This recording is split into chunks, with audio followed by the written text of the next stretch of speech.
नमस्कार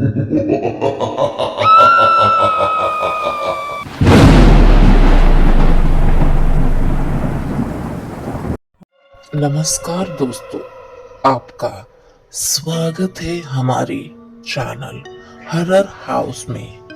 मुझे पता है आप अभी भी जाग रहे हो। मेरी कहानी सुनते ही अचानक से आपको नींद आने लगेगी। ये है बेर।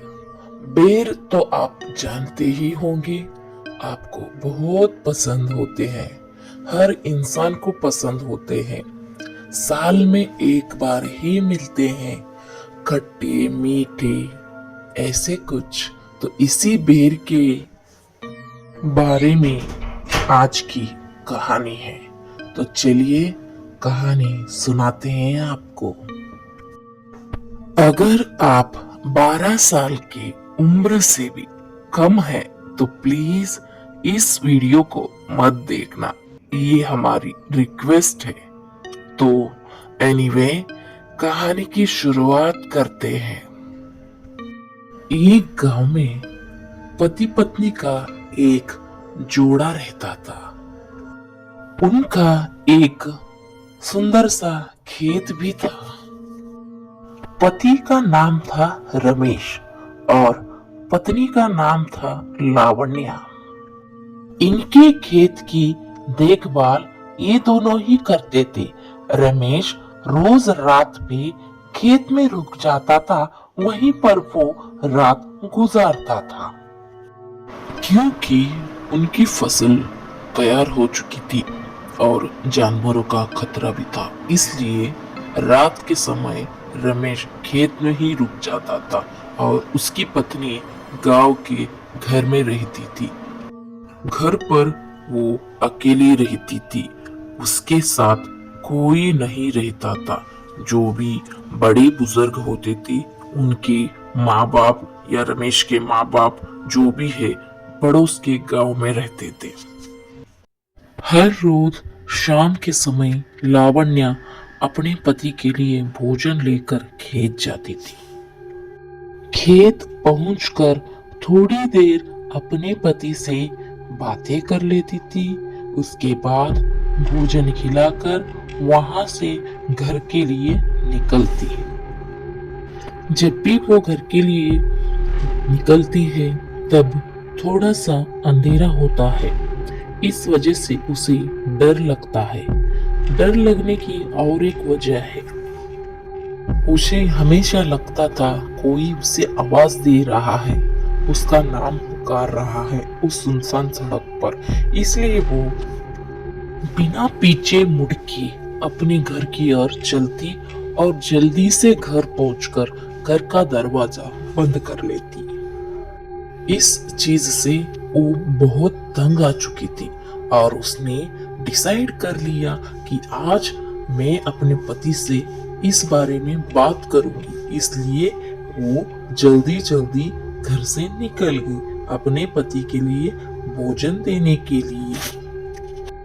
जल्दी से खेत पहुंचकर अपने पति को लावण्या ने सब कुछ बता दिया, सच सच।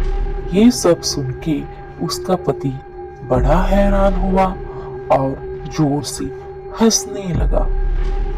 उसने कहा, ये सब कहानियों में होता है, ये तुम्हारा भ्रम है और चुपचाप घर चली जाओ और दरवाजा अच्छे से बंद करके सो जाओ, कुछ नहीं होगा, मेरी बात सुनो। लावण्या अपने पति से ज्यादा बहस करे ही अपने घर निकलती है। उस दिन भी उसी रास्ते से वो निकल रही थी। वहां पर एक बेर का पेड़ था। हमेशा लावण्या उस पेड़ के पास से गुजरती, उसे यही सुनाई देता। जो भी वो कपड़े पहनती, जिस रंग के पहनती, उसी रंग के कपड़ों के नाम लेकर उसे कोई पीछे से आवाज दे रहा था। ये तो रोज का हुआ था। इस बात से बहुत तंग आ चुकी थी और बहुत डरने भी लगी थी। घर पहुंचते ही सबसे पहले उसने अपना दरवाजा बंद किया और खिड़कियां भी लगा ली और जल्दी जाके सोने लग गई। वैसे उसे नींद बिल्कुल नहीं आ रही थी। थोड़ी देर बाद उसे नींद लग गई और ठीक रात के 1 बजे दरवाजा खटखटाने की आवाज आने लगी।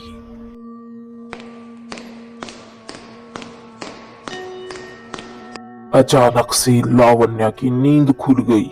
उसे बहुत ही डर लगने लगा। उसे समझ नहीं आया कि अब मैं क्या करूं, कैसे दरवाजा खोलूं, बाहर कौन है। इतने सारे सवाल उसके दिमाग में आए। सोचने लगी, इस समय इतनी रात कौन आया होगा। दरवाजे के पास जाकर जल्दी जल्दी से उसने अंदर से ही आवाज देखकर पूछा कि कौन है। बाहर से आवाज आई, मैं तुम्हारी माँ हूँ, दरवाजा खोलो बेटा। लावण्या सोचने लगी, इतनी रात माँ यहाँ पर क्या कर रही है और क्यों आई है, क्या हो सकता है। बहुत चिंता होने लगी उसे। बिना सोचे लावण्या ने दरवाजा खोल दिया। सामने माँ को देखकर बहुत खुश हो गई। अब उसे डर नहीं लग रहा था। थोड़ी देर बातचीत करने के बाद उसकी माँ ने कहा, लावण्या मुझे बहुत भूख लग रही है, कुछ खाने को है तो। लावण्या ने कहा, माँ अभी तो कुछ नहीं है, मैं आपके लिए गर्मा गर्म खाना बनाती हूँ, आप थोड़ी देर बैठ जाइए। और ये कहकर लावण्या खाना बनाने लग गई। जैसे जैसे लावण्या रोटियां बनाती गई वैसे वैसे उसकी माँ ने खाना शुरू कर दिया। लावण्या रोटी बनाते हुए थक चुकी थी। उसकी माँ रुकने का नाम नहीं ले रही थी। वो खाते जा रही थी। बेचारी लावण्या क्या करती। लावण्या अपने माँ से बहुत प्यार करती थी, इसलिए उसने कुछ नहीं कहा और उसे लगा माँ बहुत भूखी होगी, खाना नहीं खाया होगा, इसलिए माँ ऐसे खा रही है, इसलिए वो रोटी बनाते गई। अब उसकी माँ ने पानी पीना शुरू कर दिया। थोड़ा सा पानी नहीं था, उसने पूरा एक मटका पानी पिया, भरा हुआ बड़ा सा मटका।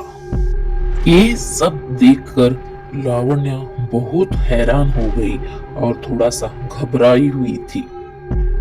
तब उसकी माँ ने कहा, बेटा मेरे पेट में अचानक से दर्द हो रहा है, कुछ ज्यादा ही खाना खा लिया, तो मुझे जल्दी से किसी पेड़ के पास लेकर चलो, मुझे मेरा पेट साफ करना है। तब के समय में घर के अंदर वॉशरूम नहीं होते थे, इसलिए सभी को जंगल में जाना पड़ता था। उस टाइम लावण्या को बहुत ज्यादा डर लग रहा था, लेकिन उसके माँ का दर्द उससे देखा नहीं जा रहा था। जल्दी से अपने माँ को लेकर जंगल की ओर चल पड़ी। थोड़ा सा जंगल के अंदर जाने के बाद लावण्या ने कहा, माँ यहीं पर कहीं बैठ जाओ, लेकिन उसकी माँ ने उसे जबरदस्ती उसे बेर के पेड़ के पास लेकर आई। पूरा रास्ता, पूरा जंगल सुनसान था, कोहरा छाया हुआ था, बहुत डर लग रहा था लावण्या को। तब लावण्या को लगा, क्यों ना मैं माँ को सब कुछ सच सच बता दूं, मेरे साथ क्या हो रहा है। जल्दी से उसने माँ की तरफ अपना चेहरा मोड़ा और कहने लगी, माँ मैं एक बात बताना चाहती हूँ। तब उसकी माँ ने कहा, बोलो बेटा क्या हुआ, आखिर क्या बताना चाहती हो, सब मुझे बताओ अभी। लावण्या ने जो भी उसके साथ हुआ वो सब कुछ उसकी माँ को बोल दिया और अपनी माँ से सवाल करने लगी, ये मेरे साथ क्या हो रहा है माँ, क्यों हो रहा है और ये कौन हो सकता है, आप मुझे कुछ बताइए। ये बात सुनते ही माँ ने कहा, अच्छा तो तुम इस बात से चिंतित हो, वो और कोई नहीं मैं ही हूँ। ये बात सुनते ही लावण्या को इतना डर लगा कि उसकी मौत वहीं पर हो गई। तुरंत ही वो बूढ़ी औरत वहां से गायब हो चुकी थी। तो दोस्तों, आप लोगों को कैसी लगी मेरी कहानी? अगर आप लोगों को ये कहानी पसंद आई तो इस वीडियो को एक लाइक दीजिए, और हमारी चैनल के और अपडेट लेना चाहते हैं तो हमारे चैनल को सब्सक्राइब करना मत भूलना।